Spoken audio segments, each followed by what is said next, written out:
পাঠ 15 হার জিতের গল্প। স্যার আসতে পারি? নোমান স্যার দেখলেন দরজায় একটা ছেলে, সে ক্রেচে ভর দিয়ে দাঁড়িয়ে আছে। স্যার বললেন, এসো। ছেলেটা এগিয়ে এলো, বলল, আমার নাম রাশেদ, নতুন ভর্তি হয়েছি। নোমান স্যার জানতেন রাশেদ আসবে। ভর্তির দিন তিনি রাশেদকে দেখেছিলেন, দুটি প্রশ্নও করেছিলেন তাকে। রাশেদ চটপট জবাব দিয়েছিল। স্যার বুঝেছিলেন ছেলেটি অত্যন্ত মেধাবী। ক্লাসের সবার সঙ্গে নোমান স্যার পরিচয় করিয়ে দিলেন, বললেন, ওর নাম রাশেদ, ও তোমাদের সঙ্গেই পড়বে। ক্লাসে সেদিন ক্রীড়া প্রতিযোগিতা নিয়ে কথা হচ্ছিল। কেউ অংশ নেবে দৌড় প্রতিযোগিতায়? কারো পছন্দ দড়ি লাফ? নোমান স্যার জিজ্ঞেস করলেন, তুমি কি করবে? রাশেদ বলল, অঙ্ক দৌড় ও মোড়ক লড়াই করব। ক্লাসের সবাই ভাবছিল রাশেদ পারবে তো। নোমান স্যার বললেন, খুব ভালো লাগলো রাশেদ, 3 দিন পরের কথা। সেদিন ক্রীড়া প্রতিযোগিতা, রঙিন কাগজ দিয়ে সাজানো হয়েছে মাঠ। সবার মনে আনন্দ, খানিকটা উৎকণ্ঠা, কোন খেলায় কে বিজয়ী হবে। শুরু হলো অঙ্ক দৌড়। সবার আগে অঙ্ক করে দৌড়ে আসতে হবে, যে আসতে পারবে সেই হবে বিজয়ী। ক্রেচে ভর দিয়ে রাশেদ দৌড় শুরু করলো। ও খুব তাড়াতাড়ি অঙ্ক করতে পারে। 95 থেকে 67 বিয়োগ করতে হবে। রাশেদ লিখলো 28, লিখেই ক্রেচ নিয়ে দৌড় দিল। তার সামনে রয়েছে 2 জন। পিছনে তাকিয়ে দেখলো একজন এগিয়ে আসছে। ততক্ষণে রাশেদ চলে এসেছে শেষ সীমানা। চারদিকে হইচই পড়ে গেল।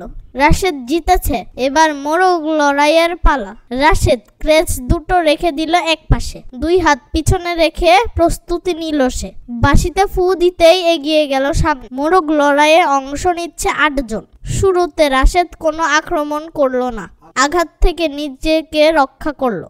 লড়াই করতে করতে একে একে পড়ে গেল 5 জন, বাকি রইল 3 জন, রাশেদ, রাজু আর জিমিত। ওই সময়ে রাজু এগিয়ে এলো রাশেদের দিকে। রাশেদ চট করে সরে গেল।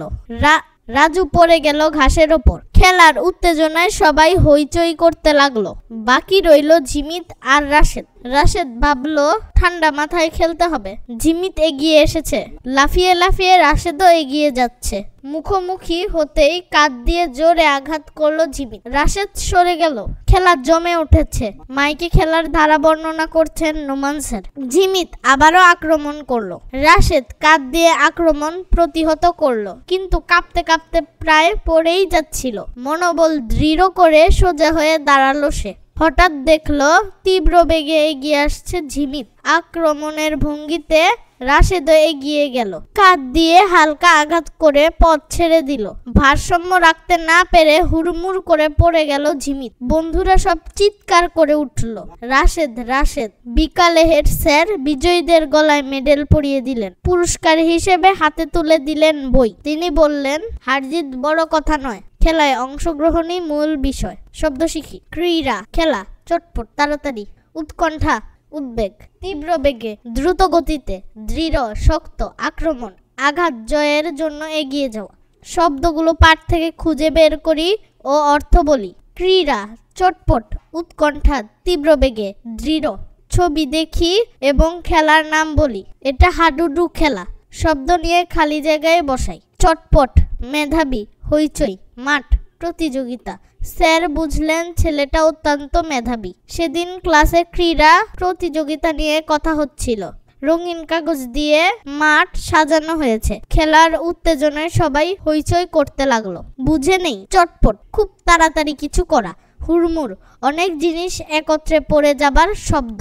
ক্র্যাচ, হাঁটার সমস্যায় ব্যবহার করা এমন লাঠি। ধারা বর্ণনা, কোনো কিছুর ধারাবাহিক বিবরণ।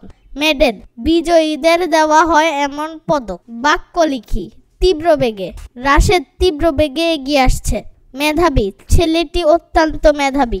সীমানা, রাশেদ শেষ সীমানায় এগিয়ে এসেছে। আঘাত, দুষ্টুমি করো না, আঘাত পাবে।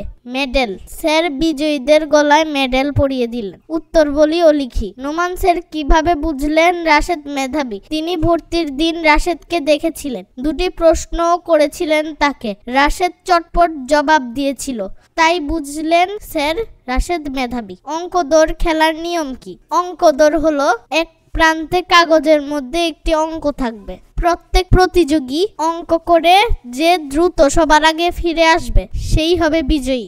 তাকেই বলে অঙ্ক দৌড়। রাশেদ অঙ্ক দৌড়ে কততম হয়েছিল? রাশেদ অঙ্ক দৌড়ে প্রথম হয়েছিল। মোরগ লড়াইয়ে তৃতীয় হয়েছিল কে? মোরগ লড়াইয়ে তৃতীয় হয়েছিল রাজু।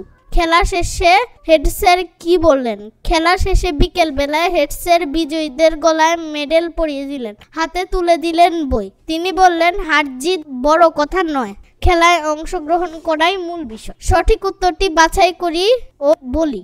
ক্রেচে ভর দিয়ে এগিয়ে এলো রাশেদ। রাশেদ যে খেলার নাম দিয়েছিল অঙ্ক দৌড় ও মোরগ লড়াই। মাইকে খেলার ধারা বর্ণনা করছেন নোমান স্যার। হেড স্যার বিজয়ীদের হাতে তুলে দিলেন বই।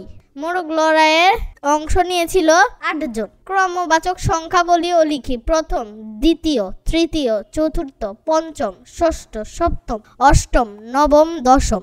শব্দের খেলা খেলি। খেলার নিয়ম, প্রথম জন একটা শব্দ বলবে, ধরা যাক সে বলল বই।